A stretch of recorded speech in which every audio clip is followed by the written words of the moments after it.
নাটকীয় অভিযানে চিত্রনায়িকা ইয়ামিন হক ববির কথিত স্বামী ও ব্যবসায়িক অংশীদার হিসেবে পরিচিত প্রযোজক মির্জা আবুল বাশার মামুনকে গ্রেফতার করেছে গুলশান থানা পুলিশ। তার বিরুদ্ধে প্রতারণা, অর্থ আত্মসাৎ সহ বিভিন্ন অভিযোগে একাধিক মামলা রয়েছে বলে জানিয়েছে পুলিশ।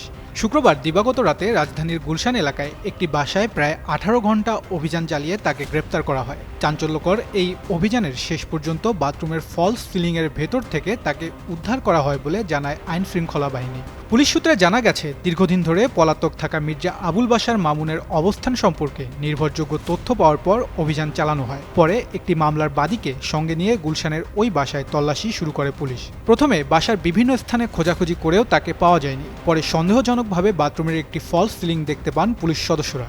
সেখানে তল্লাশি চালাতেই তাকে গ্রেফতার করা হয় বলে জানান পুলিশ কর্মকর্তা। তাকে ঠিক কোন মামলায় গ্রেফতার করা হয়েছে সে বিষয়ে এখনও বিস্তারিত তথ্য জানায়নি পুলিশ। তবে পুলিশ সূত্রে জানা গেছে, তার বিরুদ্ধে চাকরি ও ডিলারশিপ দেওয়ার নামে প্রতারণা, গাড়ি ভাড়া নিয়ে আত্মসাৎ সহ কোটি কোটি টাকা হাতিয়ে নেওয়ার অভিযোগ রয়েছে।